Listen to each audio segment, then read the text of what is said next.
Hi friends, అందరికి good morning. అందరు చాయ్ తాగిరా? Late అయింది కదా చాయ్కి. లేట్ అయిందా? అన్నం గట్ట అన్ని ఉన్నావా? పనంతా కంప్లీట్ అయింది. నిమ్మలంగా తాగుతుంది అనమాట. పచ్చి పులుసు ఉంది, నిన్నటి చికెన్ కూర ఉన్నది. వంట చేసేది ఏం లేదు.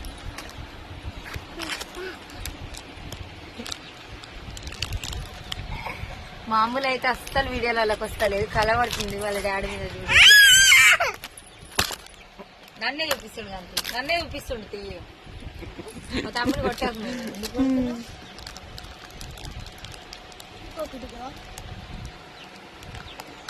చల్లగా ముట్టాయ. మా చిన్నమ్మలే మంచిది, మా పెద్దమ్మలు మంచిది కాదు, మా చిన్నమ్మలే మంచిది.